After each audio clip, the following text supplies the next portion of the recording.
I shook up the world! I shook up the world! I shook up the world! Hey there boxing fans, welcome back to another round of Manny's Boxing World. And in today's round, we're going to be talking about Tank Davis calling out Devin Haney and telling him not to run. And we're going to be talking about that next. But before that guys, if you guys are not subscribed, please punch and knock out that subscription button. That way you'll never see it again. And ding the notification bell, that way you'll never miss any of my new boxing videos. Alright guys, let's get to the round. Ding ding. Let's go champ! Let's go champ! Alright guys, let's get to it. Okay, so Calvin Ford and Tank Davis are making a contract to send to Devin Haney to see if he's gonna want to fight. And if not, I guess they're gonna have a pivot move with Pitbull Cruz, which is a good one because I guess he does have unfinished business with Pitbull Cruz because some people said that Pitbull Cruz beat Tank Davis, which I really don't think so. He was okay. He didn't get like beat up, but I believe Tank Davis was hurt with one of his hands. So they said to Devin Haney not to run and to take the fight, right? But if Tank does fight Pitbull Cruz, I want to see that fight because they do have unfinished business.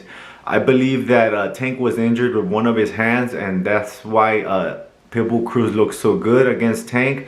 He didn't beat Tank, but he did look pretty good. And but I believe if Tank fights him this time with both hands good, he will actually beat Pitbull Cruz convincingly, or maybe even drop him a few times.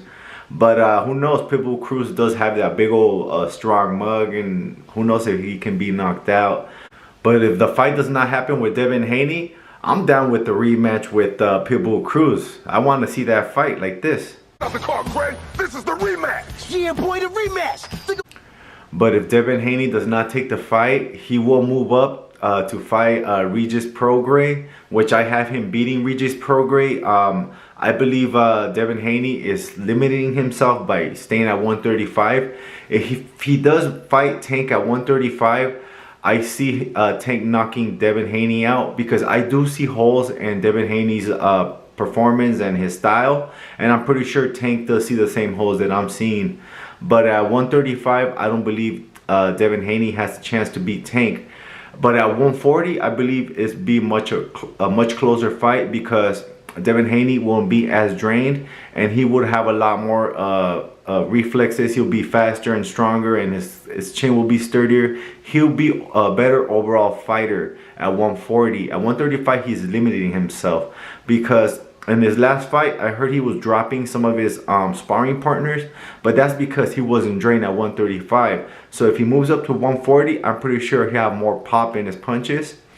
Guys, I believe having knockout power says a lot more than being a champion, especially if you have one punch knockout power that'll put people to sleep, especially in the lower weight classes, like the lightweights, and somebody being kind of small like Tank Davis. That is amazing. He has a lot of knockout power, guys. I don't see anybody taking one of those big old power shots and either getting buckled or getting dropped from Tank, because that guy has tremendous power. And guys, I have never seen the undisputed champion be the B side, and Tank Davis is the A side, and he's just a contender. I have never really seen that in the history of boxing, but it is a new era of boxing. Everything changes with the influencers. The boxers can't really hide that much anymore, and a lot of stuff will be brought to light. Guys, we all know Tank is a great fighter. He has raw knockout power that a lot of people wish they had. And we all know that Tank does study his opponents carefully, and I'm pretty sure he watches every single video and listens to outside sources to, for his opponents, like maybe a Molenkamp or anything like that. So that way Tank would be able to know where to punch the person to knock him out. That information is gold. Also, if I was Tank, if I knew somebody was hurt, like one of my opponents, I know my game plan will be around that. Like, okay, I'm gonna try to study and punch this guy here or there, wherever I know he's hurt, right? We all know Tank has a lot of power, and he knows exactly where to hit you to knock you out. Yeah, I also believe if Haney does like money, he would take the fight with Tank, because I doubt that he's gonna make the same amount of money with Regis Prograis. Because look at Tank's last fight with Ryan Garcia. That's 1.2 to 1.4 million pay-per-view buys, and that's unheard of in this time.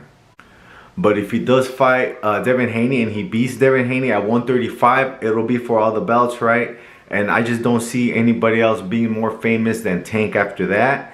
If he knocks out Devin Haney, or he just beats him and, you know, gets all the hardware, now he's the face of boxing and undisputed. Wow, that is pretty amazing. The only person that he would have to be is Shakur, and after that, that guy could retire undefeated, undisputed. There's nobody else that I think that can beat Tank Davis except for those two guys. But I don't even think Devin Haney could beat Tank. I think only Shakur could beat Tank, and that's not even that's a 50-50 fight. Who knows, because Tank's power is so crazy that he can knock out Shakur. He can knock out almost anybody in those weight classes, maybe even some welterweights. Also, Devin Haney also says, well, once I see the contract and you contact Al Heyman, I'll believe it. So he's like saying, yeah, bring the contract. I guess he does want the fight, but I believe Devin Haney is going to lose those belts at 135, and he's going to give them up to Tank. But I believe that fight with Haney or Pitbull Cruz would not take place for at least 5-6 months, because Tank is under house arrest for 3 months, and who knows if he's gonna stay in shape or not when he gets out of house arrest. Because if he does stay in shape, he doesn't have to lose all that weight, and then he can start training. Or maybe he's training during house arrest, but I don't know if you could do that or not. I'm not sure. But I'm pretty sure I don't see why you wouldn't be able to train during house arrest, right? And if you can't train, I'm pretty sure you could still be in shape. That way, you know, you could, when you get out of house arrest, you could just go straight to the camp, a 2-3 month camp. Depends, you know. I think somebody in the caliber of Haney, I would do a 3-month camp instead of 2. I also believe when Tank does beat Haney, Haney's gonna move up to 140, and he's gonna use that as an excuse, the weight drain, which it is an excuse. You should move up already at 140, because you can still be undefeated. Because I don't believe you're going to be undefeated when you fight Tank, especially at 135. You're way too weight drained. Alright guys, that's all I really have for you guys today. If you guys ain't subscribed, please punch and knock out that subscription button. That way you'll never see it again. And ding my notification bell. That way you'll never miss any of my new boxing videos. Alright guys, the round has ended. Ding, ding.